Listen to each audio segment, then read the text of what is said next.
Buenas tardes a todos los que estáis en vuestra casa, buenas tardes, y agradeceros pues que hayáis confiado en la ponencia a que vamos a asistir, que es la prescripción de los delitos y sus penas. Nos complace tener aquí a doña Isabel Tobeña Santamaría, darle las gracias una vez más, porque ha sido colaboradora y siempre, somos colaboradoras, sufridoras, no sufre, pues siempre comparte su conocimiento con nosotros. Y ahora un breve resumen de su currículum. Es miembro de la carrera judicial desde octubre de 1993. Tuvo destino en Almería, el juzgado de primera instancia e instrucción de Roquetas de Mar, así como el juzgado de primera instancia e instrucción de Berja. En Málaga, pues, cualquiera que se dedique a la jurisdicción penal, penalista, la conocemos, y estuvo en los juzgados de instrucción número 4, en el 6 y actualmente en el 13, donde ejerce. Es profesora, es colaboradora como profesora con el Colegio de Abogados, que le agradecemos una vez más la colaboración que siempre tiene con nosotros, que siempre nos atiende. Es tutora de alumnos en la escuela judicial y partícipe en el programa de mediación penal. Y con esta presentación, y agradecerte de nuevo que siempre que te llamamos nos atienda, pues procedemos a la ponencia. Gracias, Isabel. Muchísimas gracias. En primer lugar, por supuesto, al Colegio de Abogados, que siempre cuenta conmigo para estas cosas y no solo viene bien seguramente a las personas que se apuntan a la ponencia, sino sin duda a mí, que me ayuda a recordar y a estudiar cosas que no tenemos desgraciadamente mucho tiempo para estudiar con el volumen de trabajo que tenemos, con lo cual siempre es estupendo. Y desde luego, por supuesto, gracias a Luis, que siempre o casi siempre que se pasa por mi despacho es para meterme en estos líos, aunque, bueno, pues nunca digo que no, con lo cual tampoco puedo quejarme excesivamente. Cuando él me dijo que íbamos a tratar sobre la prescripción de delitos y penas, me pareció un tema muy interesante sobre todo por desconocido, sobre todo porque supone una dejación del jus puniendi del Estado, y entonces lo lógico y lo que ha dicho tanto el Constitucional como el Supremo es que es el legislador, y es lógico que sea así, el que debe ceñir lo mejor posible esos efectos interruptivos del proceso penal que van a hacer que no se pueda apreciar la prescripción. En cualquier caso, no es un tema pacífico, no es sencillo de abordar. Jurisprudencialmente ha habido distintas manifestaciones, distintas resoluciones, a veces contradictorias, que intentaremos ir viendo a lo largo de esta ponencia, donde, por supuesto, lo digo siempre, prefiero que me interrumpan, que me interrumpáis, si me permitís el tuteo, que para mí es mucho más fácil y además mucho más cercano. Ya llevo 20 años en Málaga, he cumplido en el mes de marzo de este año, con lo cual, bueno, pues ya nos conocemos casi todos, por lo menos de habernos visto alguna vez. Decía que no es un tema muy sencillo de abordar, que me ha costado un cierto trabajo preparar y que espero que sea lo más formativo posible, independientemente de que, por supuesto, las interrupciones a mitad de camino siempre se agradecen.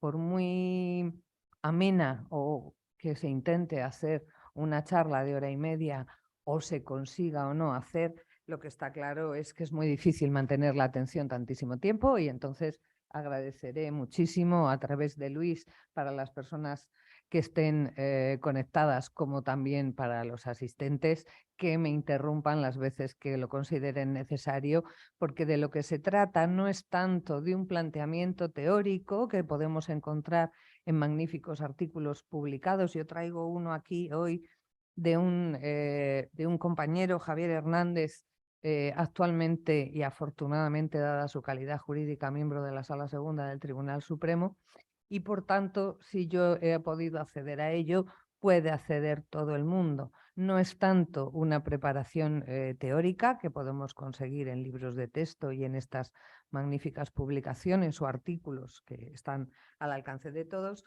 sino intentar aclarar posibles dudas y dar una visión general de lo que supone la prescripción. Vamos a ver, parafraseando o siguiendo ese artículo fantástico de Javier Hernández, que publicó a raíz de la reforma de 2010, que indudablemente tiene muchísima importancia en relación a la prescripción, pero a la que han seguido otras posteriormente. Ahí tenemos 2015, ahí tenemos también las leyes orgánicas, la 8/21, importante, de protección de infancia y de adolescencia, y la última reforma del grupo de artículos a los que nos vamos a referir se produce por la nueva ley entrada en vigor prácticamente a finales del mes pasado o principios de este, la 4/23, que ha modificado la ley del sí es sí, para que nos situemos todos y sepamos cuál es. Decía que, parafraseando en ese magnífico artículo de Javier Hernández, él decía que independientemente de la naturaleza que le queramos dar al Instituto de la Prescripción, o bien sustantivo o bien adjetivo, es decir, o bien desde consideraciones de derecho de tipificación de delitos desde el Código Penal o bien desde la ley procesal, que sería el aspecto adjetivo, lo cierto es que supone una autolimitación al ius puniendi del Estado, al derecho a perseguir los delitos y a sancionarlos. Es importante, es muy importante tener en cuenta no solo su existencia, sino también de alguna manera su sentido. Todos los ordenamientos que nos rodean, los ordenamientos jurídicos que nos rodean, en ellos existe la prescripción. Y además también, no curiosamente, sino efectivamente con una cierta lógica, también nuestros más cercanos europeos lógicamente determinan que hay una serie de infracciones penales que consideran que no deben prescribir nunca. Las veremos porque están directamente recogidas en el Código Penal, que lo que haría que considerásemos la prescripción más un instituto de carácter sustantivo que no de carácter adjetivo.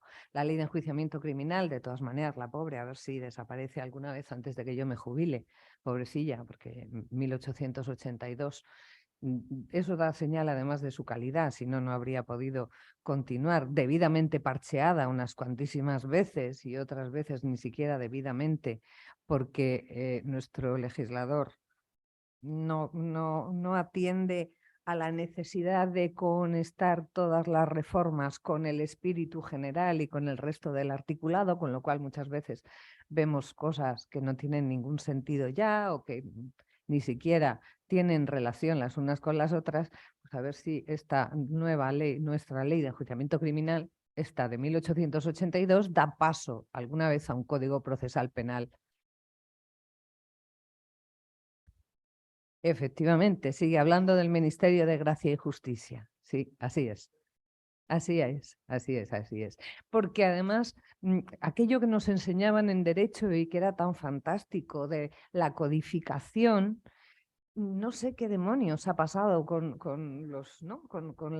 los grupos de expertos en codificación que alumbrasen al legislador cuando se pone a redactar leyes o que incluso se ocupasen ellos de redactar leyes, pero de tal manera que no sea un parche caído encima de un ordenamiento general, sino que por lo menos tuviese relación también con el resto, aparte de lo que indica el compañero, efectivamente. O sea, alusiones a cosas que ya no existen y que son incluso, pues eso, del siglo XIX, ni siquiera de este XXI, por supuesto, ni siquiera tampoco del XX, ¿no?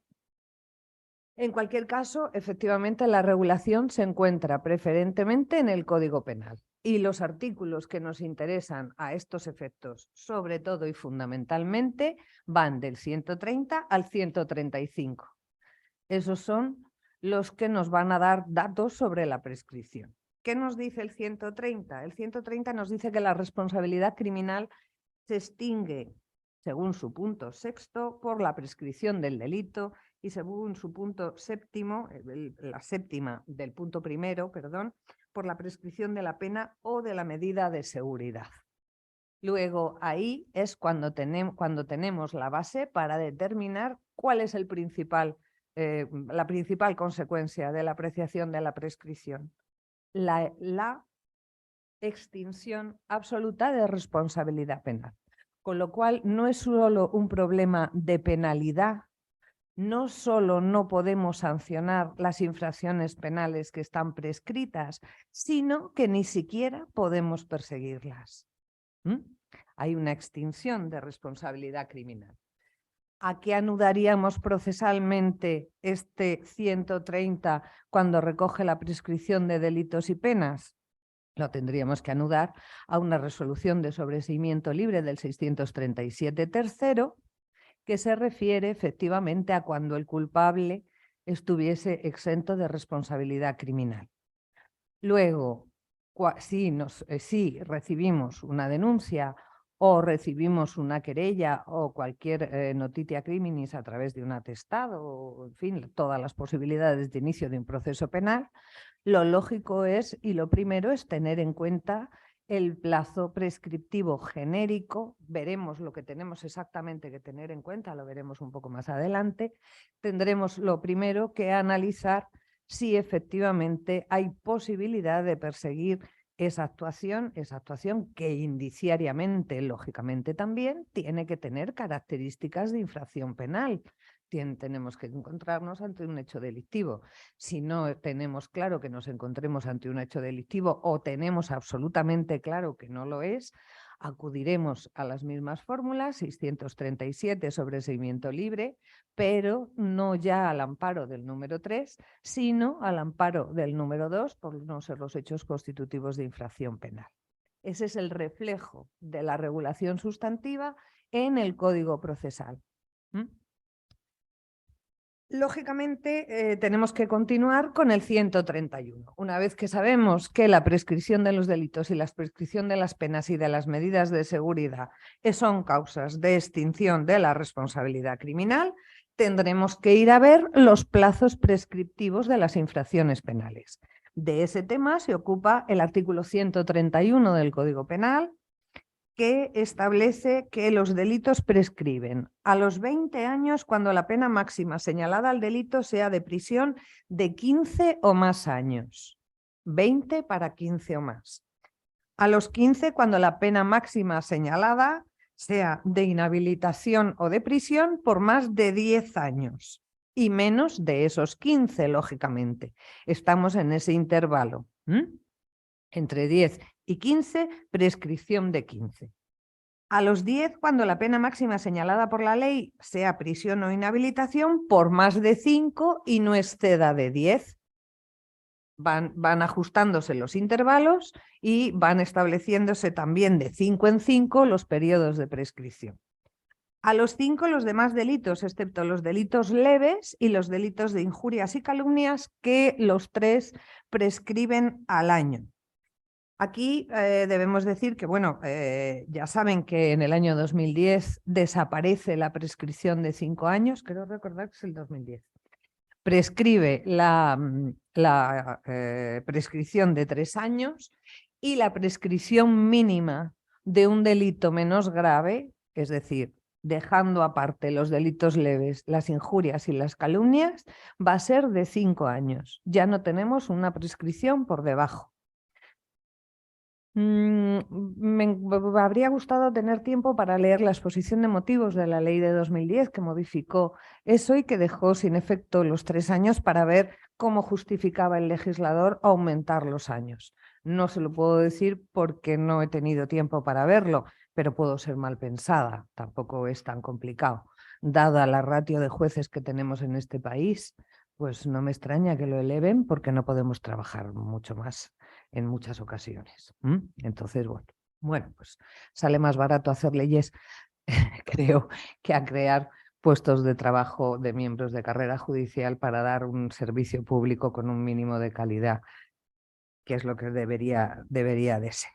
Disculpen, es que estamos muy sensibilizados últimamente, no solo últimamente, sino a mí me horroriza no dar una respuesta mínimamente decente desde el punto de vista de calidad y desgraciadamente cada vez tenemos más trabajo y menos posibilidad de trabajar con calidad y eso, créanme que a mí por lo menos me resulta muy duro, muy poco gratificante.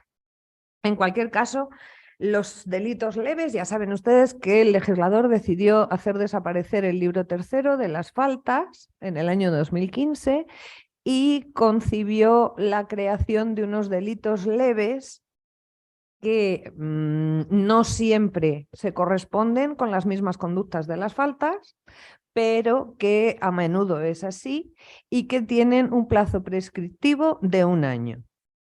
Como tenía las faltas prescribían también, me parece recordar, a los 6 meses y los delitos leves prescriben al año.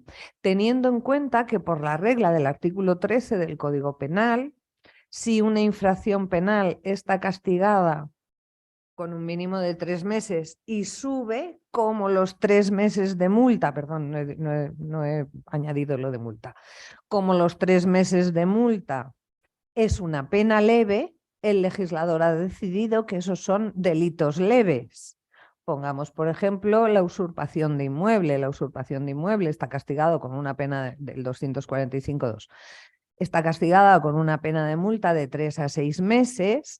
Los 6 meses no es una pena leve, pero como el límite mínimo sí lo es, los 3 meses multa, entonces se trata de un delito leve. Por tanto, prescribirá al año de su comisión. Veremos ahí una diferencia importante. El delito prescribirá al año, pero la pena ya no tiene por qué prescribir al año, porque si la imposición de la pena ya no es una pena leve, habrá que estar a la duración de la pena para establecer el tiempo de prescripción de la misma. En cualquier caso, la prescripción de las penas y de las medidas de seguridad ofrece muchísimos menos problemas que el tema de prescripción de los delitos, muchísimos menos, lo veremos al final, pero la verdad es que la problemática no es en absoluto comparable. Vamos a ver, nos sigue diciendo el 131 que cuando la pena señalada por la ley fuere compuesta se estará para la determinación de la prescripción a la que exija mayor plazo prescriptivo. No hay ningún problema. Pongamos, por ejemplo, una pena de prisión de 5 años con una inhabilitación de 8. Bueno, pues perdón, de 10 en el Código Penal. Pues entonces habrá que atender a la duración de la pena de inhabilitación y no a la de prisión, es decir, a la pena más alta de las compuestas. Luego, siempre nos estamos refiriendo a un delito que conlleva la imposición de más de una pena. Un caso absolutamente habitual en las guardias y que todo el mundo seguro conoce. Delitos contra la seguridad vial. Una conducción bajo influencia de drogas o de bebidas alcohólicas tiene una pena de multa y tiene una pena de privación del derecho a conducir. En función de la duración, son penas compuestas, en función de la duración tendremos que estar para la prescripción a la que exija mayor tiempo, la más larga en el tiempo.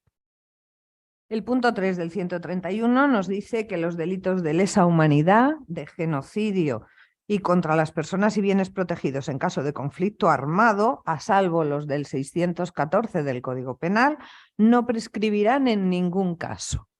No es les decía al principio, no es algo novedoso ni extraño, lo que pasa que hay que tener en cuenta que en nuestro país, aparte de la ratificación de los tratados de Nueva York del 66, el delito de lesa humanidad tardó mucho en tipificarse en nuestro país, con lo cual, bueno, pues es más difícil contemplar, ha sido muy tarde con arreglo a otros países, por supuesto, de régimen democrático. Si no hablamos de régimen democrático, tampoco seguramente tendrán recogida los delitos de lesa humanidad. Pero vamos, ni los genocidios. Pero efectivamente hay que tener en cuenta que, dada la gravedad de las infracciones, el legislador, no solo el nuestro, insisto, ha considerado que son delitos que no van a prescribir nunca y que van a ser posible perseguir siempre. Tampoco prescribirán los delitos de terrorismo si hubiesen causado la muerte de una persona. Ahí tenemos, afortunadamente, en nuestro país, ETA dejó de matar hace ya por lo menos 10, 12 años, pero efectivamente todavía quedan sin resolver temas de terrorismo, como pueden ser también terrorismos posteriores a ETA o de otro signo. Efectivamente, nunca van a prescribir. Nos dice el punto 4 del 131 que en los supuestos de concurso de infracciones o de infracciones conexas, el plazo de prescripción será el que corresponda al delito más grave. Vale, es importante. ¿Por qué? Porque el régimen de la conexidad se modificó de forma muy sustancial en el artículo 17. Se dejó sin efecto el artículo 300 de la Ley de Enjuiciamiento Criminal y el artículo 17 recoge los supuestos de conexidad delictiva. Hay que estar muy atento al contenido del 17 para poder determinar cuáles son las infracciones conexas a las que se refiere el legislador en este punto 4 del artículo 131. Recuerden o recordad que antes era conexo y lo trabajábamos conjuntamente en el mismo proceso, todas aquellas infracciones penales atribuidas a la misma persona que guardasen alguna analogía entre sí o atacasen a bien jurídico similar. Esa persona que cometía, por ejemplo, robos sucesivos, nosotros lo trabajábamos en un solo proceso. Ahora, si se trata de delito continuado, bien, pero si no se trata de delito continuado y la continuidad delictiva también plantea problemas, si no es un delito continuado, el legislador en el 17.3 otorga al Ministerio Fiscal la iniciativa para decirnos que lo trabajemos en un solo proceso. ¿Por qué? Porque el legislador lo que ha querido es simplificar los procesos de tal manera que puedan llegar a enjuiciamiento cuanto antes. ¿Cómo salva el hecho de distintas condenas a una misma persona por hechos de similar naturaleza? Luego con refundiciones de penas en los juzgados de lo penal. Pero está huyendo de la conexidad. No pretende que hagamos macroprocesos e intenta limitarlo de todas las maneras posibles. Este es uno. Luego habrá que tener en cuenta para el tema de concurso de infracciones o de infracciones conexas el plazo de prescripción en el que a la que corresponda el delito más grave. El 130, genérico, con esa prescripción de delitos y con esa prescripción de penas y medidas de seguridad, no nos plantea más problemas. El 131, en principio, tampoco nos plantea más problemas. ¿Dónde de verdad está el problema serio de la prescripción en los delitos? En el 132. El 132 es el que nos intenta cerrar lo más posible los temas de interrupción de la prescripción, que es, de hecho, el tema a considerar más grave. Cuando yo recibo una primera notitia criminis a partir de, pues eso, de un atestado, de una denuncia, de una querella, de cualquiera de las formas en las que se me puede presentar, a mí me resulta fácil inicialmente establecer cuáles son los hechos que se me ponen de manifiesto, hacer una previa calificación jurídica y determinar conforme al 131 si efectivamente han pasado esos plazos, esos 20, 15, 10, 5 o un año en función del delito del delito y de la pena que conlleve. Eso es relativamente fácil. Lo difícil es considerar cuándo esa prescripción está interrumpida y, por tanto, cuando vuelve a empezar a correr los plazos prescriptivos del 131. Eso es lo complicado.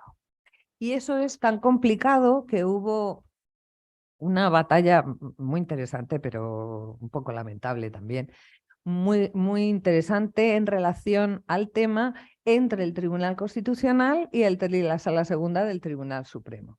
¿Por qué? Porque el tema de la prescripción considera el Tribunal Constitucional que aparece directamente ligado al articulado constitucional, afecta, por supuesto, al ius puniendi del Estado, a uno de los derechos a perseguir y a castigar determinadas conductas, y lo consideraba de contenido constitucional. Y su interpretación era mucho más voy a decir, mucho más proclive a apreciar la prescripción, pero bueno, con salvedades. De todas maneras, he cogido bastantes referencias de sentencias del Constitucional. Si las necesitan luego, lo hacemos llegar sin ningún problema. Pero vamos, las tienen a mano. En cualquier caso, el Tribunal Supremo era mucho más restrictivo en la interpretación de cuando concurría la prescripción, y es verdad que es al Supremo al que le corresponde determinar si determinadas actuaciones dentro del proceso tienen o no carácter interruptivo, porque efectivamente con el régimen ordinario de recursos, nuestra cúpula judicial es la Sala Segunda del Tribunal Supremo. Pero es verdad que esa dimensión constitucional existe, que el Constitucional quiso para sí la interpretación de los temas relativos a prescripción porque consideró que procedía directamente del articulado constitucional, y que efectivamente también las resoluciones de los recursos de amparo, lógicamente, pues también son vinculantes para la jurisdicción ordinaria. Con lo cual, estuvieron allí en plena lucha, y el legislador lo que decidió es intentar a través del 132 cerrar lo más posible el tema de cuándo debía entenderse interrumpida la prescripción, para evitar que se nos escapasen determinadas cosas. Un legislador que ya veremos que a veces en algunas cosas estuvo fino, pero yo creo que en otras no, y que nos resulta muy complicado, porque la ley, lo sabemos todos los que nos dedicamos al derecho, yo siempre digo, la grandeza y la miseria del derecho es que pueden darse muchísimas distintas interpretaciones. Es una grandeza porque es enriquecedor, pero es terrible porque depende de quién interprete, puede ser una interpretación, bueno, pues con la que estemos o no estemos de acuerdo, ¿no? Entonces era difícil para el legislador conseguir un 132 que nos solucionase todos los problemas de prescripción, pero lo intentaron. Vamos a ir despacio con él porque ese es el más complicado. El artículo 132.1 dice: los términos previstos en el artículo precedente, es decir, el que establecía la prescripción en abstracto de los delitos castigados con distintas penas, y siempre veíamos que al alza, o sea, a los 20 años los castigados con más de 15, a los 15 los castigados con más de 10, siempre con ese dato de esos 5 años de más. Los términos previstos en el artículo precedente se computarán desde el día en que se haya cometido la infracción punible, lógicamente. No siempre va a ser fácil saber cuál es el día de comisión de la infracción, pero normalmente o habitualmente o mayoritariamente sí tenemos datos sobre la fecha de comisión de la infracción penal. En los casos de delito continuado, de delito permanente y en las infracciones que exijan habitualidad, tales términos se computarán respectivamente desde el momento en que se realizó la última infracción en el delito continuado, que lo aplicaremos en función de lo establecido en el artículo 74 del Código Penal, no plantea en principio problema. En relación al delito permanente, desde que se eliminó la situación ilícita, y veremos que tampoco es tan fácil considerarlo así, veremos un ejemplo práctico, o desde que cesa la conducta en las que exijan habitualidad. No es tan sencillo como lo plantea el legislador. ¿Por qué? Porque el delito continuado tampoco está regulado expresamente, de tal manera que un poco depende de las partes acusadoras la apreciación de si hay una continuidad delictiva o hay una serie de hechos independientes. Ponemos un ejemplo. Yo hace relativamente poco puse un auto de continuar por los trámites de procedimiento abreviado contra 2 señores por un delito continuado de robo con fuerza en casa habitada, porque consideré que los 15 robos que se les atribuían se habían producido en un espacio temporal muy corto y era el mismo animus el que llevaba a esos señores a cometer esos ilícitos patrimoniales. Cuando llegó el escrito de acusación del Ministerio Fiscal, el Ministerio Fiscal consideró que se habían producido 15 delitos de robo con fuerza en casa habitada y solicitaba una pena conjunta de 80 años. Lógicamente no es lo mismo una continuidad delictiva y las consecuencias previstas por el 74 que apreciar la existencia de distintos delitos. No va a ser fácil, vais a tener que analizar cada vez e intentar desarmar, en el caso de que seáis defensa, y si no, cargar las tintas cuando seáis acusación, sobre la existencia o no de delito continuado en función de lo que os interese, sabiendo que efectivamente la apreciación de las infracciones de forma separada nos va a llevar a unas penas tremendamente altas.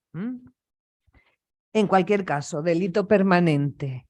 Delito permanente, por ejemplo, nos planteamos un delito de tráfico de drogas acompañado de un delito de blanqueo de capitales cuando los beneficios del que comete el delito contra la salud pública se quedan en el mismo autor, con lo cual le tenemos como autor de un delito de blanqueo y de un delito contra la salud pública y de un delito de blanqueo, y si con ese dinero procedente de la droga se compró una casa, esto no se termina de contar, esto no acaba nunca.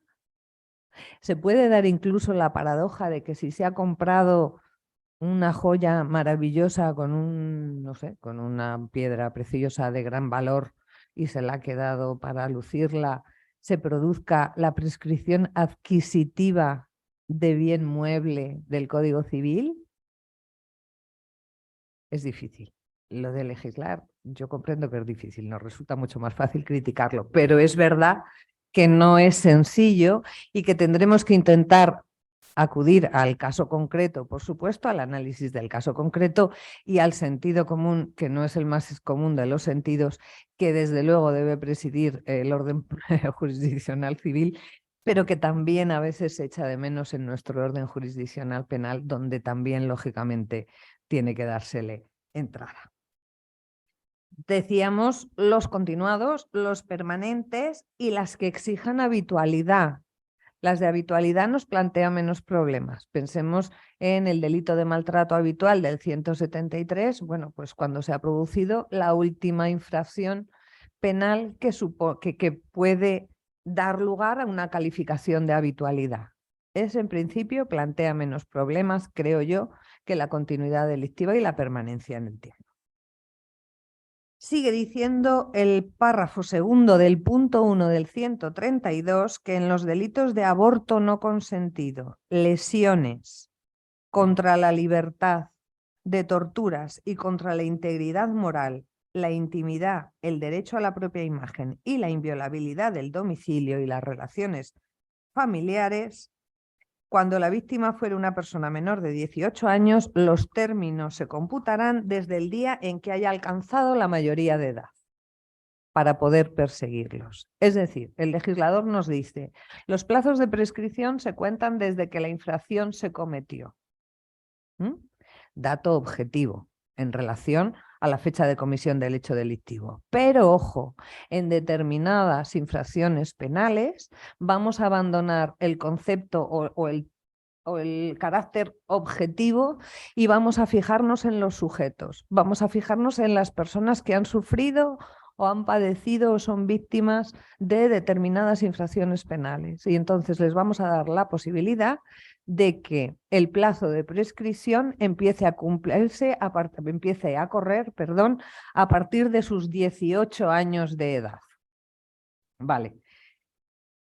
El siguiente párrafo es el que introduce la Ley de Protección de Infancia y Adolescencia y nos dice que en los delitos de tentativa de homicidio, de lesiones de los artículos 149 y 150, por tanto y por eliminación, en el párrafo anterior estamos hablando del 147 y del 148, la utilización de medio peligroso para cometer las lesiones del 147. Las del primero, segundo y tercero ya saben que son delitos, ya sabéis que son delitos leves. Luego, deberemos entender que las lesiones a las que se ha referido ese párrafo segundo de prescripción a partir de los 18 años de edad de la víctima serán 147 y 148 por eliminación, porque ahora nos está hablando del 149 y del 150. En las lesiones, por tanto, en la tentativa de homicidio, en ese tipo de lesiones, en el delito de maltrato habitual del 173.2, en los delitos contra la libertad sexual y los de trata de seres humanos, cuando la víctima fuere una persona menor de 18 años, los términos se computarán desde que la víctima cumpla los 35 años de edad. Todos recordamos, antes de que se modificase este párrafo, y lo fue, yo creo, por la 8/21, yo creo que fue por la Ley Orgánica 8/21, todos recordamos el debate sobre las personas que han sufrido, sobre todo, agresiones sexuales o en aquel tiempo también abusos sexuales, cuando eran menores, cuando eran niños, el debate sobre la necesidad que establecieron incluso profesionales de psicología y de psiquiatría de elevar el plazo de prescripción, dado el bloqueo y las imposibilidades de denuncia de una persona que recién había adquirido la mayoría de edad. Todos recordamos también esos límites en los que se hablaba de a partir de los 30 años, se consideraba. Nuestro legislador ha optado por los 35. Los 35 en general y en derecho comparado son elevados, son muy elevados. Y además tampoco este legislador nos explica por qué. ¿Por qué unos delitos sí y otros delitos no? ¿Y por qué se refiere a delitos castigados con penas tan dispares? No es lo mismo un delito de agresión sexual con penetración, violencia e intimidación, ahora ya vueltas a introducir por la reforma 4/23, que, con todos mis respetos, por supuesto, que un delito de maltrato habitual. Y entonces yo no lo termino de entender. Yo he tenido, si alguien que nos escucha o alguien de la sala me presentó esa denuncia, pido disculpas desde aquí, lo utilizo únicamente como ejemplo para que veamos un poco a veces el sinsentido. He tenido una denuncia o tengo una denuncia, no quiero adelantar, por supuesto, nada de su íter procesal, sí de su contenido, porque es lo que nos interesa. Una denuncia de 2 hermanas que denuncian a su madre una vez transcurrido, una tiene 38, 37, 38 y la otra tiene 35, 36 años de edad. Denuncian a su madre porque ellas recuerdan que cuando eran pequeñas las insultaba, a veces les daba cachetes, en fin. Afortunadamente, no pretendo yo quitar hierro al asunto, afortunadamente no parece que haya secuelas psicológicas, pero me están denunciando un delito de maltrato habitual del 173.2. Yo insisto, con todos mis respetos, por supuesto, al supuesto práctico, pero no me parece que sea comparable a un delito de agresión sexual con penetración y violencia. Insisto, no me parece que el legislador haya estado aquí muy acertado, ¿no? Pero en fin, eso es lo que tenemos, eso es lo que dice la ley, eso se incluyó a partir de la Ley de Protección de Infancia y Adolescencia, ley que tiene muchísimos aspectos positivos también. Con lo cual tampoco podemos únicamente centrar la crítica en esto.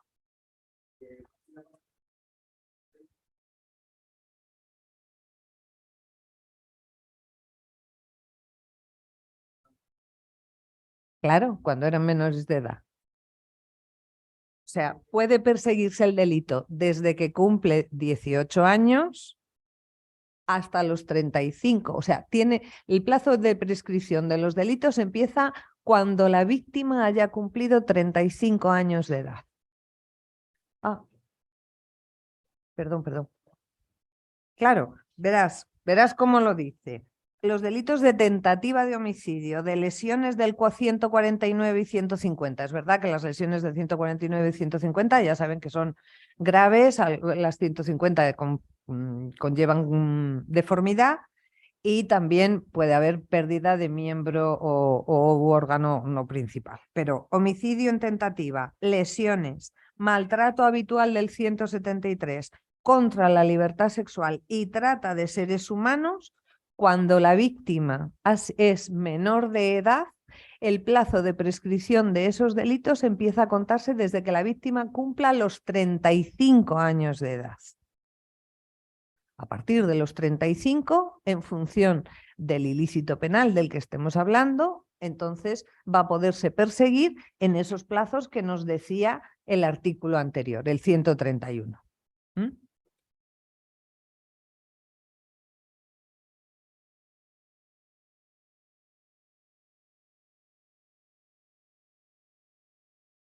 Efectivamente, efectivamente. El presupuesto básico es que la víctima fuese menor de edad cuando sufrió las consecuencias del delito, cuando fue el sujeto pasivo del delito. ¿Mm?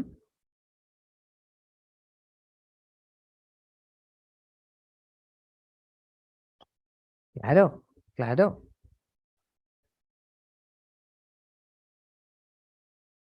No, por supuesto, claro. Ningún problema antes, ningún problema antes.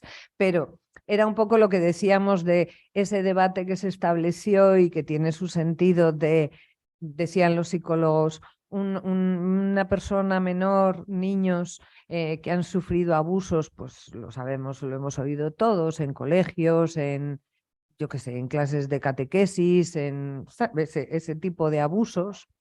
Es tan difícil y tan duro de superar que no podemos contar el plazo de prescripción desde los 18 años de edad, que es la mayoría, sino desde que cumplan 35, momento en el que el legislador ha entendido que tienen suficiente ya posibilidad como para tomar la iniciativa de perseguir esas actuaciones.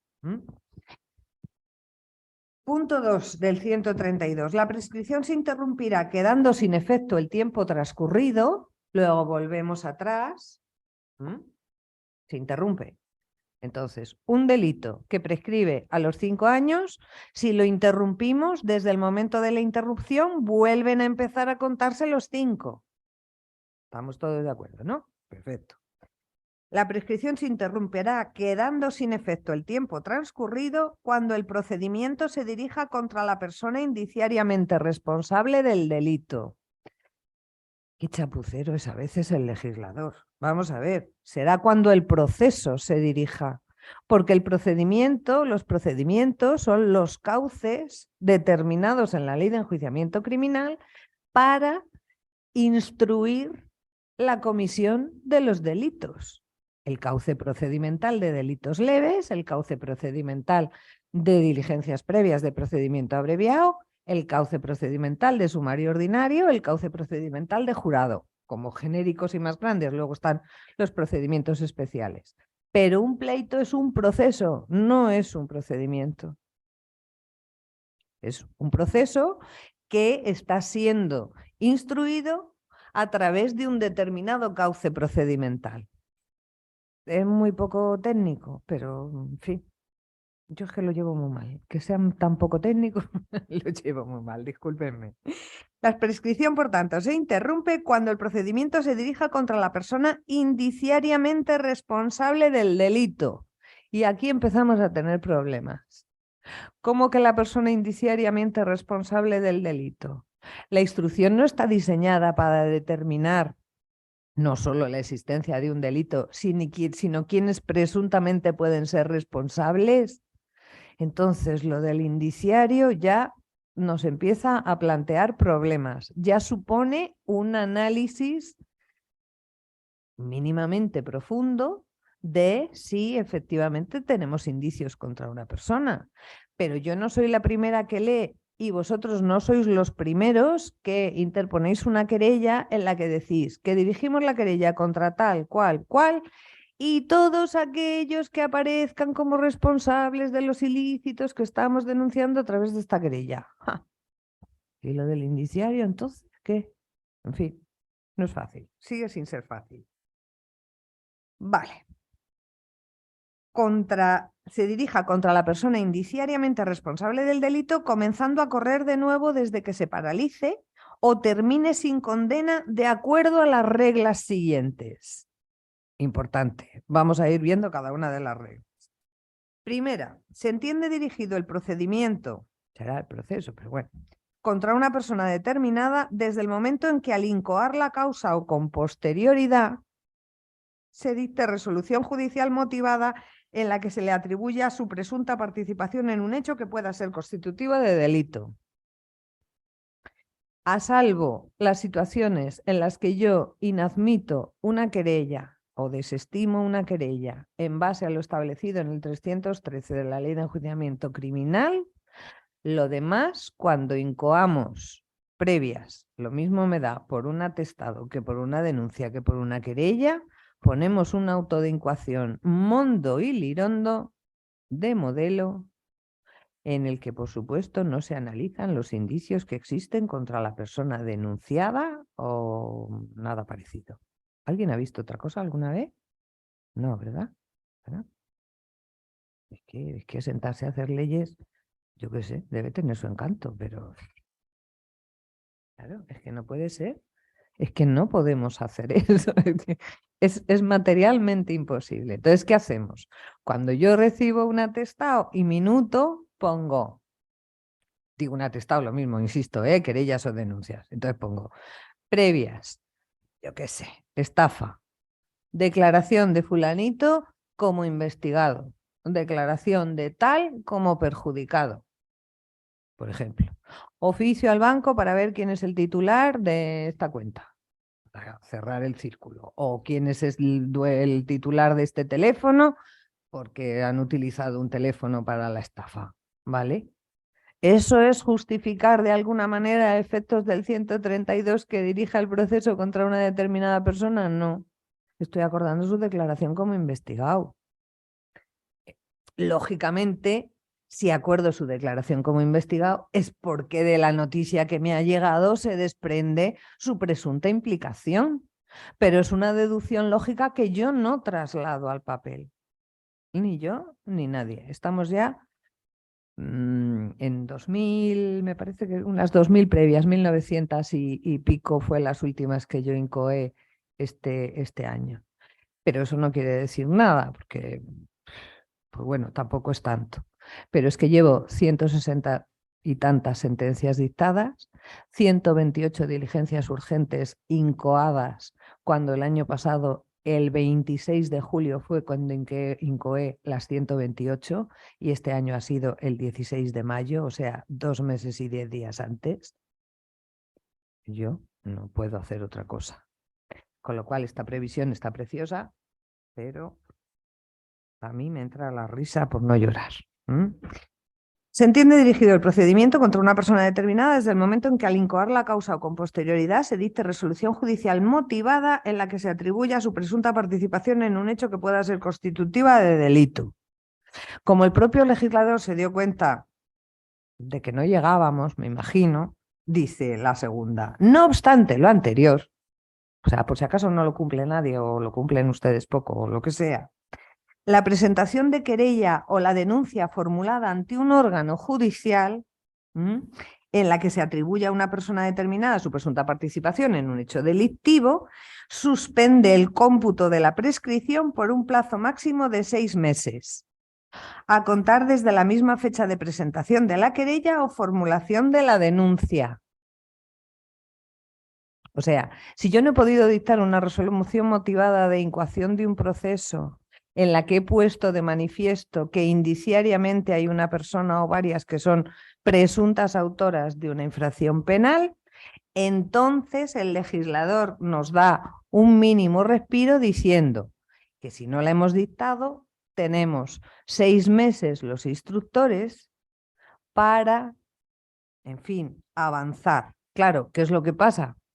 Si yo en 6 meses, que no es un mal plazo, pero que hay veces, hay muchos momentos en los que no se puede cumplir porque por lo mismo que llevamos diciendo o que llevo diciendo reiteradamente, perdón por la pesadez, desde que he empezado, pues si no tenemos una resolución en esos 6 meses, malo va a ser. Claro, ¿qué puede surgirme a mí después de que me presenten una denuncia o una querella o me llegue a través de un atestado una noticia criminis? Pues hago esa primera calificación, esa que decíamos, previas estafa, declaración de tal persona como perjudicado con, lógicamente, información de sus derechos, declaración de fulanito o de fulanita como investigado. Resulta que durante el proceso tomo declaración a esa persona como investigado y ocurre lo que está ocurriendo muchísimas veces últimamente con las estafas a través de Internet, que como somos en el fondo todos y todas bastante buenos, pues nos llaman, nos envuelven y soltamos nuestros datos de identidad, nuestro DNI y todas nuestras cosas, con lo cual las utilizan para abrir cuentas bancarias en las que no se exige presencialidad o para contratar líneas telefónicas que, como las compañías lo que quieren es tener cuantas más mejor, no cumplen con las previsiones contenidas en la ley que afortunadamente introdujo el legislador tras los terribles atentados del 11 de marzo y que obligan a las compañías a identificar a las personas que compran tarjetas prepago, pero como no se cumple, pues así nos luce. Y entonces, claro, ahora descubro que ese pobre hombre o esa pobre mujer a la que yo he tomado declaración como investigado, no solo no tiene nada que ver con la estafa por la que le estoy preguntando, sino que a su vez el pobre o la pobre fue víctima del estafador que consiguió con las mismas artes el documento, y hay una cadena tremenda de posibles culpables. Vale, a lo mejor han pasado los 6 meses, ¿eh? Yo no he dirigido el proceso contra el que pienso el que va a ser después.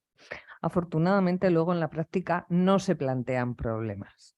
Esto continúa y en principio la mayoría de las cosas las perseguimos dentro de los tiempos legales, vamos, dentro de los tiempos de prescripción. Y en eso afortunadamente se elevó de 3 a 5 porque si no se nos caerían muchísimos más procesos. No perdiendo de vista que efectivamente el derecho a ejercitar el jus puniendi del Estado debe tener un límite y en eso estamos todos de acuerdo, pero al mismo tiempo, y también es constitucional, el derecho a accionar y el derecho a obtener una respuesta de los tribunales, artículo 24, con lo cual teníamos que encontrar un equilibrio entre esas dos cuestiones importantes. En fin, en la práctica es mucho más difícil ver cómo se traduce el 132 que cómo lo redacta el legislador. Decíamos que se entenderá dirigido el procedimiento contra una persona determinada desde el momento en que al incoar la causa o con posterioridad se dicte resolución judicial motivada, la presentación de querella o denuncia interrumpe y nos da esos 6 meses de tiempo. Si dentro de ese plazo, o sea, de esos 6 meses, sigue diciendo el 132, se dicta contra el querellado o denunciado o contra cualquier otra persona implicada en los hechos alguna de las resoluciones mencionadas en la regla primera, o sea, aquellas que debemos dictar en las que establezcamos los indicios que tengamos de la participación de una persona en el ilícito y que no dictamos nunca. ¿Alguno conoce algún auto de incoación de previas? No, o ni siquiera de querellas. Si es que no podemos. Bueno, yo desde luego no puedo. En fin. O contra cualquier persona, alguna de las resoluciones mencionadas en la regla primera, la interrupción de la prescripción se entenderá retroactivamente producida a la fecha de presentación de la denuncia. Es lógico. Si en esos 6 meses por fin hemos dictado algo, y desde luego donde grandemente se va a ver la imputación o donde mayormente se va a ver la imputación va a ser cuando el magistrado o magistrada de instrucción o jueza de instrucción, me da lo mismo, informe de los hechos que se le atribuyen al investigado o investigada, y aprovecho para decir que tenéis que exigir a los jueces no una calificación jurídica de los hechos que se van a atribuir a tu cliente, sino de los hechos que se le atribuyen, que eso es lo que dice la ley y eso es lo que se hace muy poco, eso es lo que tenéis que exigir.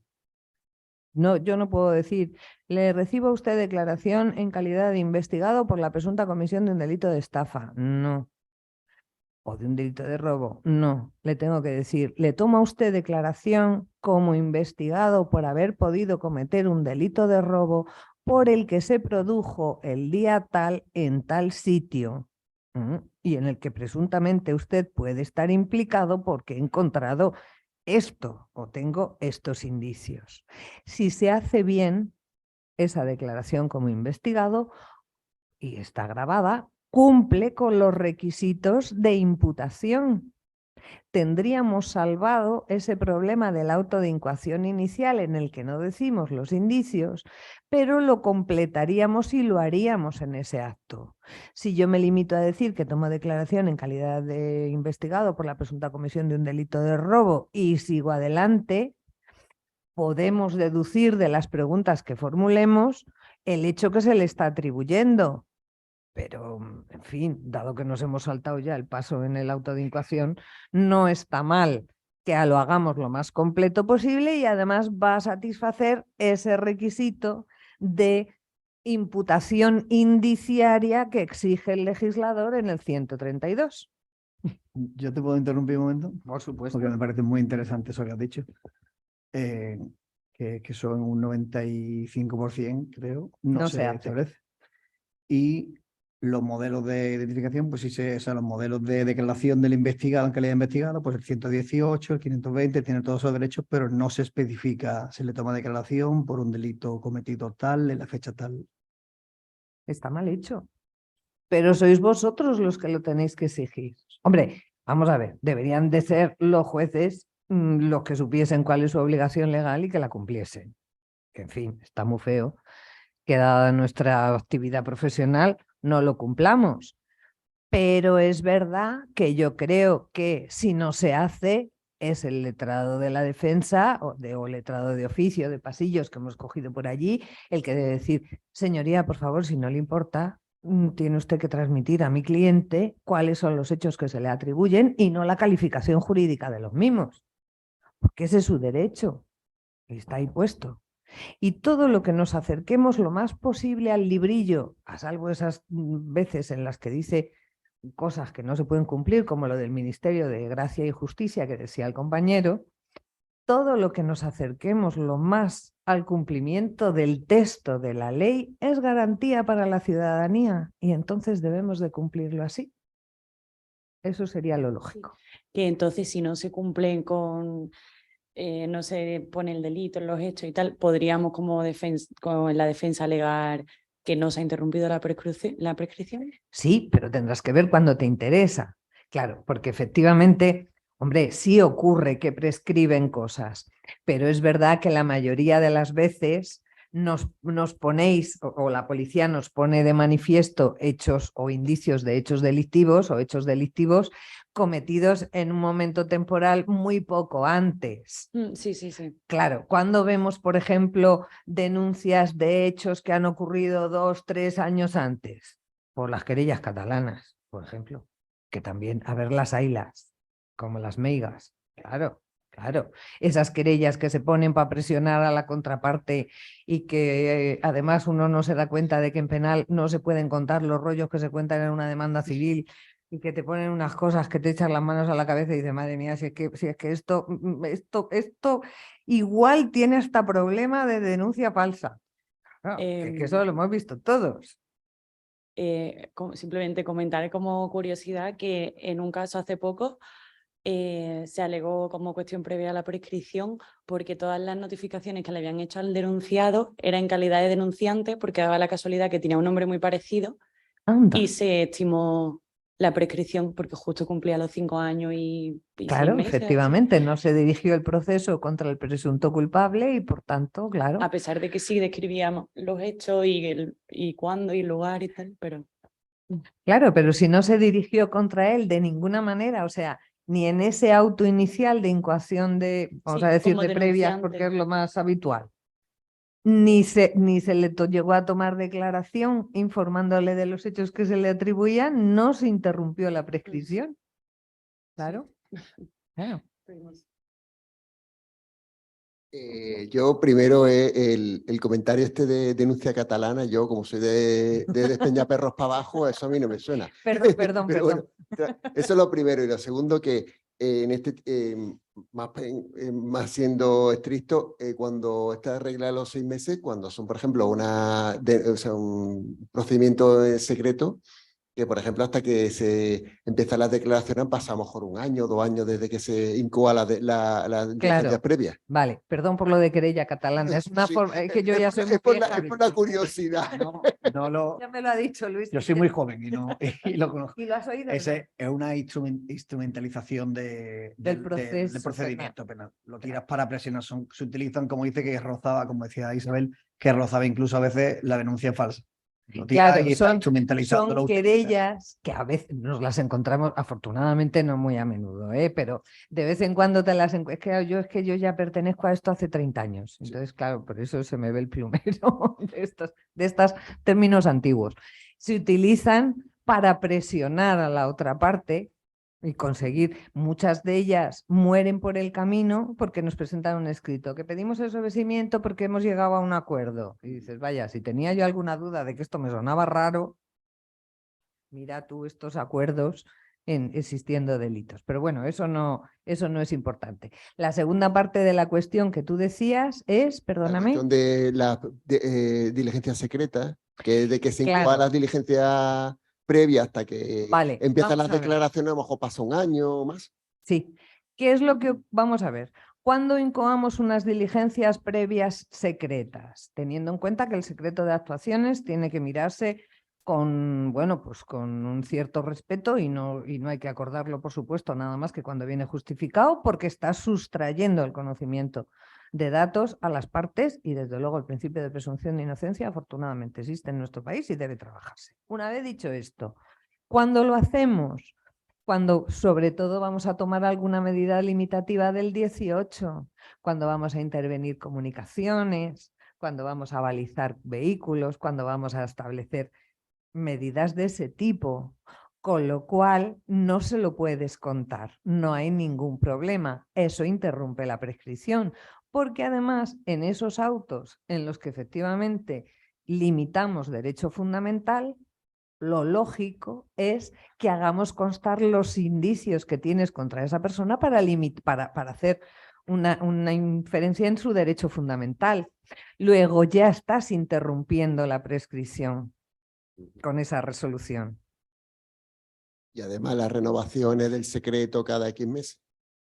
Claro, vas renovando el secreto, pero efectivamente vas renovando el secreto porque vas acumulando indicios y eso sí que los vas poniendo de manifiesto, con lo cual ahí no hay ningún problema. Ahí sí que interrumpes la prescripción. Y sí que queda muy bien especificado que teniendo conversaciones con tal persona, que teniendo no sé qué, y entonces se acuerda la prórroga, se acuerda la intervención de tal teléfono, Claro, la balización de claro, tal coche. claro. Eso sí lo hace muy bien. No. Eso es, hombre, hay que hacerlo todo, pero eso lógicamente, claro, es que si no, es un desastre. En fin. Decíamos suspender al cómputo. Si dentro de tal, por el contrario, el cómputo del término de prescripción continuará desde la fecha de presentación de la querella de la denuncia si dentro del plazo de 6 meses recae resolución judicial firme de inadmisión. Pero vamos a ver, pero si la hemos admitido, podrá recaer una resolución de sobreseimiento si decides que no, o que no hay delito o que no queda suficientemente acreditado el mismo. Pero vamos a ver, pero ¿cómo que inadmisión? Si ya se incoan unas previas. Otra vez falta un poco de falta de técnica, ¿no? De manejo del lenguaje procesal, pero en fin. La continuación del cómputo se producirá también si dentro de dicho plazo el juez de instrucción no adoptara ninguna de las resoluciones previstas en este artículo. Hombre, si en 6 meses no hemos podido poner un auto de incoación de un asunto, mal asunto también, ¿no? El otro día, yo he tardado mucho, pero el otro día hice un auto de admisión de una querella que me planteaba, me planteaba un tema muy interesante, muy curioso sobre falsificación de certificados y tenía que estudiar jurisprudencia. No me quedaba más remedio porque tenía que saber de lo que estaba hablando, con lo cual lo he retrasado. Pero hombre, yo he retrasado 1 mes y pico. De retrasar los 6 meses es mucho. Yo creo que no se va a dar esa circunstancia, pero el legislador ha tenido en cuenta esa posibilidad y la ha recogido. A los efectos de este artículo, dice el punto 3, la persona contra la que se dirige el procedimiento deberá quedar suficientemente determinada en la resolución judicial. ¿Os acordáis que hemos hablado de aquellas querellas, por ejemplo, en las que se dice y contra todos aquellos que aparezcan a lo largo de la instrucción como presuntos autores de los ilícitos que estamos denunciando a través de esta querella? Pues es que hay veces que no queda suficientemente determinada o que van apareciendo, en el ejemplo que veíamos de la estafa a través de Internet, que van apareciendo sucesivos posibles culpables que luego no son. No es fácil, no siempre va a ser fácil. Se añade un punto, a ver, es el cuarto, sí. Se añade un punto cuarto en relación a la Fiscalía Europea. Se ha añadido, lógicamente, por la ley orgánica, la 9, me parece que es la 9/21, la 8 o la 9, no sé, porque con esta, perdón por el término, pero diarrea legislativa que padecemos desde hace mucho, porque lo del 2015 fue terrible, pero no veas cómo vamos, en fin. Esto de las leyes de tropecientas, tenían que limitar el número de leyes orgánicas al año para que pudiésemos estar perfectamente al tanto de las novedades. Pero bueno, la creación de la Fiscalía Europea por una de estas leyes orgánicas, perdón, por no concretar exactamente el número, ha provocado la creación del punto, la redacción, no la creación del punto 4, en la que se dice que en los procedimientos cuya investigación haya sido asumida por la Fiscalía Europea, pues también se interrumpe la prescripción cuando se dirija contra una persona determinada, suficientemente identificada, que debe aparecer en el decreto, en un decreto motivado. Ya sabéis que los fiscales dictan decretos de su forma de expresar determinadas resoluciones, que no pueden llamarse ni autos ni sentencias, porque esos son para nosotros y providencias, y por tanto sus resoluciones son decretos, igual que las de los letrados de la Administración de Justicia, por otra parte. Y cuando se interponga querella o denuncia ante la Fiscalía Europea, en fin, lo de la Fiscalía Europea no nos plantea mayores problemas. Me voy a pasar porque no me van a dejar. De todas maneras, vamos a ver. Hay que tener en cuenta algunas cosas. Por ejemplo, ¿cuándo se puede declarar la prescripción? La prescripción, independientemente de que consideremos que es un instituto de naturaleza sustantiva o adjetiva, con todas esas disquisiciones doctrinales tan interesantes, lo cierto es que es una cuestión de orden público y que debemos apreciar en el momento en que se produzca. Por tanto, es posible apreciarla no solo, como dice una importante sentencia del Supremo, que si queréis os la facilitaré, me parece que es de 2008, no solo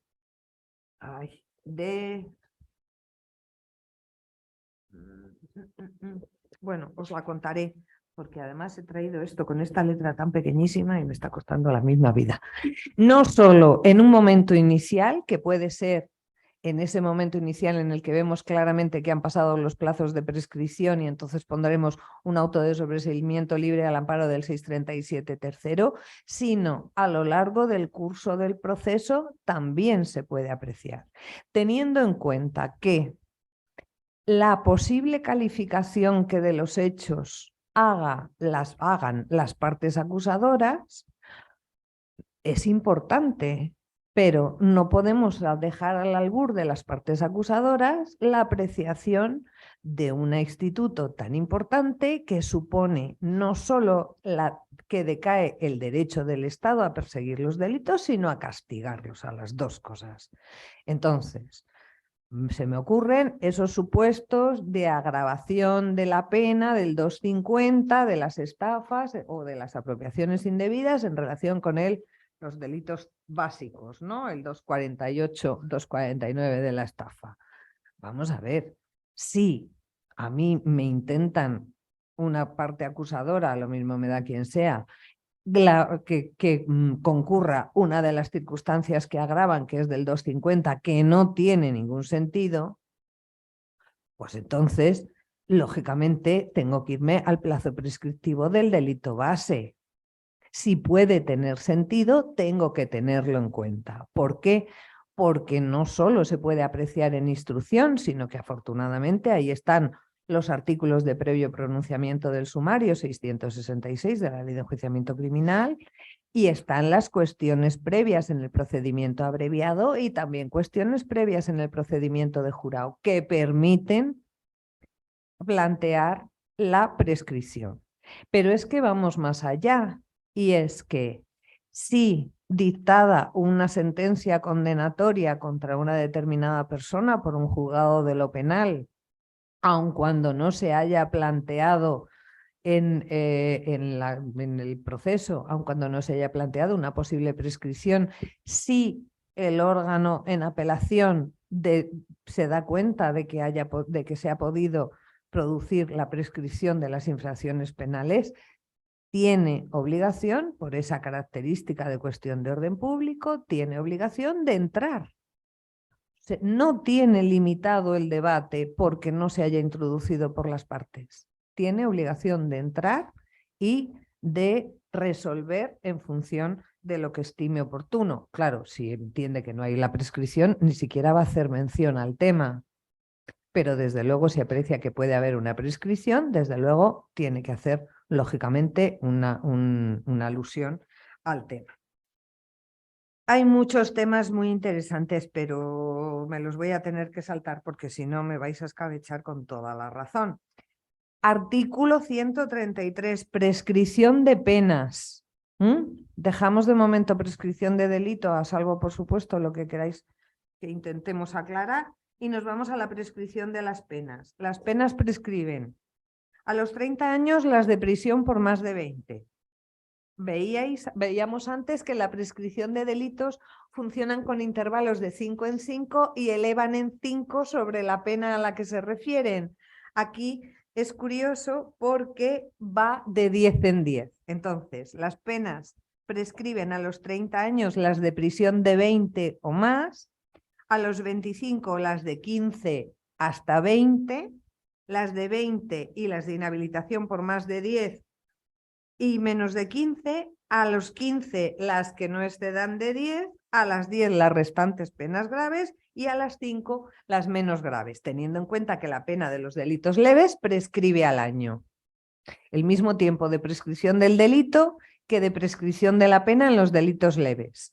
A no confundir con los plazos del 136, con los que no me he metido para nada, sobre la eliminación de los antecedentes penales. Los antecedentes penales de los delitos leves se pueden cancelar a partir de los 6 meses de la firmeza. Y si entramos en temas de firmeza, volvemos a encontrarnos con otro problema jurídico importante. Las sentencias son firmes desde que la ley dice que son firmes, no desde que tenemos tiempo de poner un auto de firmeza. Luego habrá que tener eso en cuenta para la prescripción de la pena. Habrá que computar los plazos de notificación, contar el plazo en el que podemos recurrir desde la última notificación y diga lo que diga el juzgado sobre la fecha de firmeza de la sentencia, tendremos que tener en cuenta cuándo efectivamente lo es. Porque os vais a encontrar, lógicamente, que en los antecedentes penales va a aparecer una fecha de firmeza en función de la fecha que se pone por el juzgado el auto de firmeza. Y no siempre los podemos poner justo en el momento. Tened en cuenta eso porque os va a dar más de una sorpresa y va a beneficiar, lógicamente, a vuestros clientes, que eso, en fin, es de lo que se trata, ¿no? Las penas impuestas por delitos de lesa humanidad y de genocidio y por los delitos contra las personas y bienes protegidos en caso de conflicto armado, o sea, lo mismo que veíamos para la prescripción del delito, vemos para las prescripciones de la pena, no prescriben en ningún caso. Para estas infracciones penales que, lógicamente, los estados democráticos siempre han considerado de especial gravedad, no hay prescripción ni para el delito ni para la pena, para el cumplimiento de la pena. Tampoco prescriben las penas impuestas por delitos de terrorismo si estos hubiesen supuesto el fallecimiento de otra persona. Lo mismo que veíamos para los delitos, vemos para las penas. ¿Cómo se computa el plazo de cumplimiento de la pena y que lo interrumpe? Igual que veíamos que el 132 es muy complicado, hay que darle muchas vueltas y nos va a plantear muchos problemas, el 134, sin embargo, en relación a las penas nos va a plantear muchísimos menos problemas, porque dice el legislador, el tiempo de la prescripción de la pena se computa desde la fecha de la sentencia firme. Ojo con lo de la fecha de la sentencia firme. No es la fecha del auto que determina que la sentencia es firme, sino cuando realmente la sentencia lo es. Pasado ese tiempo de la última notificación en la que se puede interponer algún tipo de recurso. O desde el quebrantamiento de la condena si ésta se hubiese empezado a cumplir. Luego, desde la fecha de la sentencia firme o desde que se quebrantó la condena. Siempre, lógicamente, que hubiese comenzado a cumplirse. Claro, quebrantar es, por su propio término lingüístico, tienes que haber iniciado algo para quebrantar, ¿no? Esa es la lógica, con lo cual pues no está mal. Segundo, el plazo de prescripción de la pena quedará en suspenso y solo establece 2. Durante el periodo de suspensión de la ejecución de la pena, claro, vamos a ver. ¿Os acordáis de esos supuestos de suspensión de la pena del artículo 80 del Código Penal? Antes era una regulación mucho más extensa, el legislador de 2015 simplificó mucho los temas de suspensión y de sustitución de las penas. Si hemos dicho que la pena privativa de libertad impuesta a una determinada persona se la suspendemos por un plazo de entre 2 y 5 años, ya sabéis que se puede interrumpir por eso, o sea, se puede suspender, perdón, por ese plazo no se computa como de cumplimiento de la pena. Ese plazo interrumpe el cumplimiento de la pena, es lógico. Y entonces el legislador lo tiene claro y así lo hace constar. Y también durante el cumplimiento de otras penas cuando resulte aplicable lo dispuesto en el artículo 75. Claro, si yo condeno, por supuesto, claro, en unas urgentes, si no yo no impongo penas de prisión.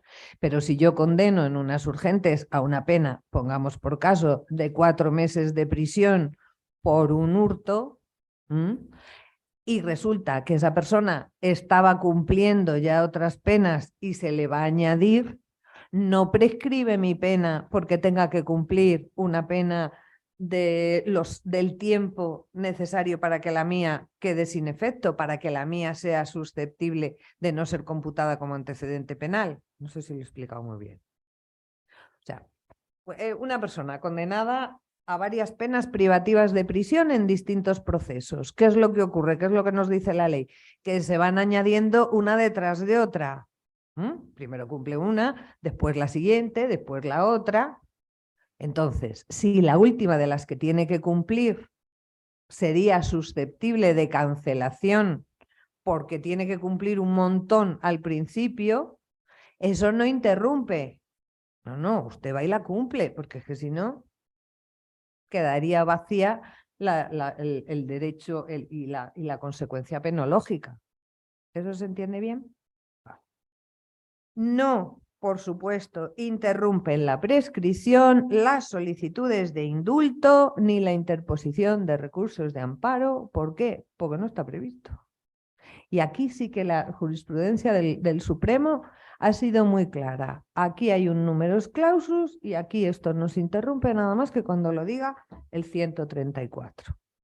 Vamos a volver 5 minutos sobre la prescripción del delito. ¿Cuáles son las actuaciones que interrumpen la prescripción y cuáles son las que no? hay un montón de sentencias del Supremo, lógicamente, que son interesantes a esos efectos. En cualquier caso, solo podemos considerar que se ha interrumpido cuando son actuaciones procesales de cierto contenido. O sea, esas providencias acordando recordar un oficio que hemos mandado y que no nos han cumplimentado. Una providencia acordando deducir un testimonio por lo que sea. Unas citaciones a varias personas a las que no has encontrado. Eso no interrumpe la prescripción. Tienen que tener un cierto contenido. Si tenéis alguna duda, son interesantes. Vamos, si tenéis alguna duda, las tendremos todos. Si el que esté libre de duda, mal asunto, ¿no? Y más en derecho. Pero tenéis un elenco de esas diligencias o de esas actuaciones procesales que sí que pueden interrumpir la prescripción y que no la interrumpen en sentencias importantes del Supremo. Está la 1097 de 2004 de 7 de septiembre. Es interesante a estos efectos la 1 de febrero de 2019. Tenemos la de 21 de enero del 21, que nos hace una preciosa definición de lo que es la prescripción. Me la he saltado porque hablo mucho, pero es una sentencia muy interesante y muy bonita. La de 8 de octubre de 2021, también de indudable interés.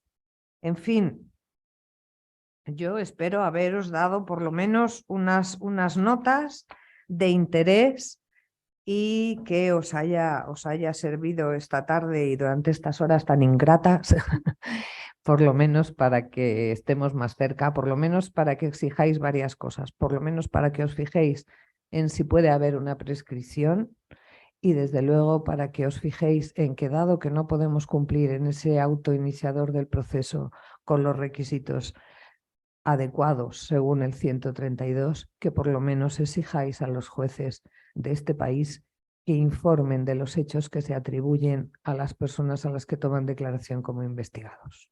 Gracias. Muchas gracias. Rápidamente, o sea, las preguntas que tenemos, ya estamos fuera de plataforma. Vamos a rápidamente las que tenemos online. No, bueno, muchas gracias como siempre, Isabel. Andrés Francisco Pérez pregunta que por qué, aun a pesar de haber cancelado antecedentes penales, si vuelve a cometer un delito, siguen apareciendo los antecedentes cancelados. Gracias. Porque hay una previsión legal, ya no sé en qué cuerpo legal efectivamente lo está previsto, pero dice que independientemente de que los antecedentes penales sean o no cancelables al amparo del 136, a los jueces nos hacen llegar los datos de todas las infracciones penales cometidas. A mí me parece una barbaridad y me parece que ataca al principio constitucional de resocialización, pero ahí está y por eso se cumple y por eso la recibimos. Luego, además, con un agravante, y es que, en principio, según la Ley Orgánica del Poder Judicial, son datos sensibles que no deben estar al alcance de cualquiera. Pero claro, tú no puedes sustraer los antecedentes penales de una persona al Ministerio Fiscal porque tiene que hacer un escrito de acusación teniendo en cuenta si hay antecedentes penales computables o no, y a una acusación y a una defensa, porque una defensa también le interesa, con lo cual es difícil.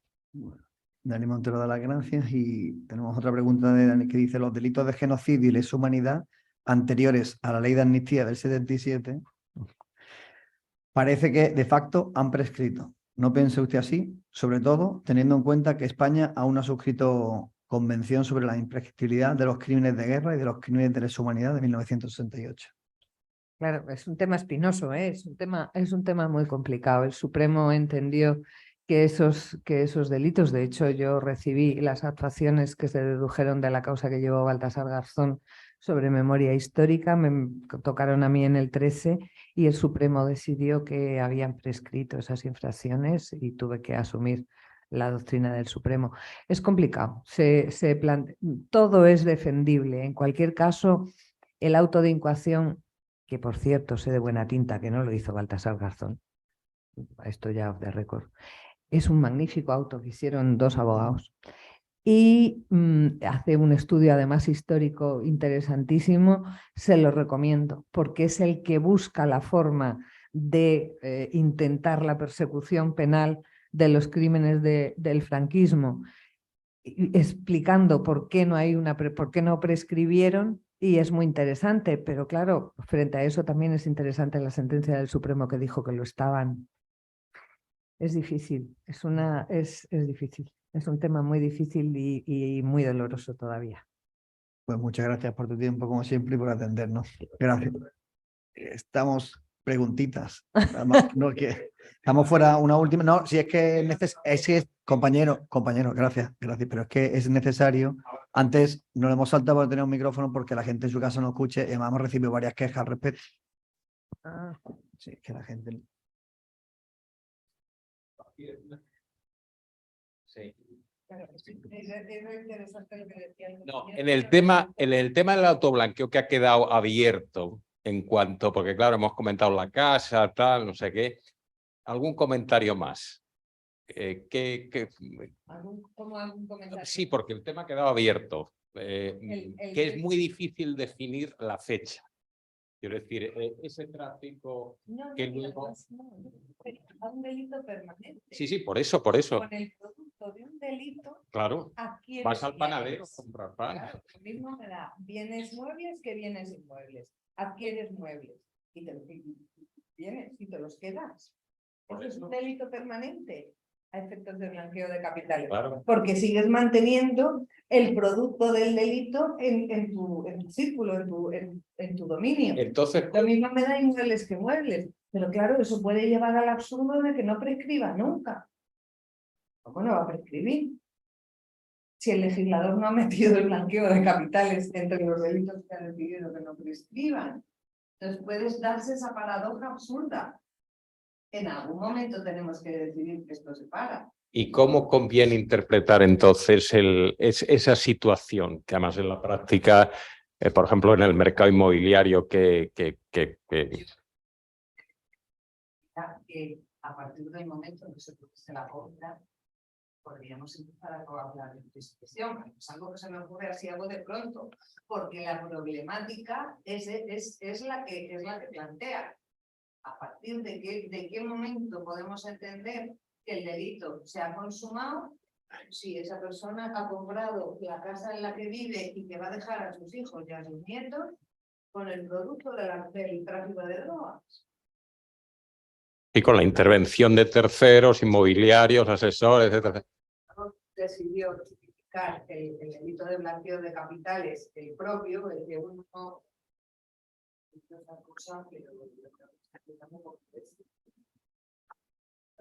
cualquier ladrón que entra en casa y te coge 200 euros. Tendrá que hacer algo. Claro. Justifica la acusa por las dos cosas, por el ilícito inicial y por el segundo. No lo sé, no sé muy bien cuál puede ser la cuestión. Gracias.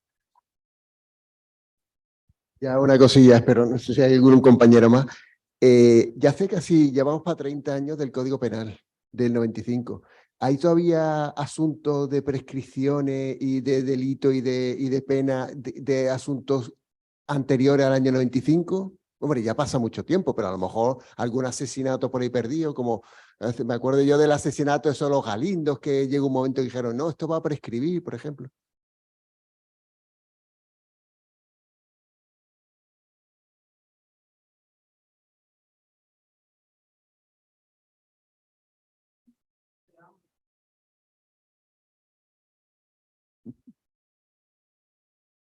O el que se escapó a Sudamérica y vuelve al cabo de las décadas para pasar su último año aquí en España, la prescripción de la pena, por ejemplo, ¿no?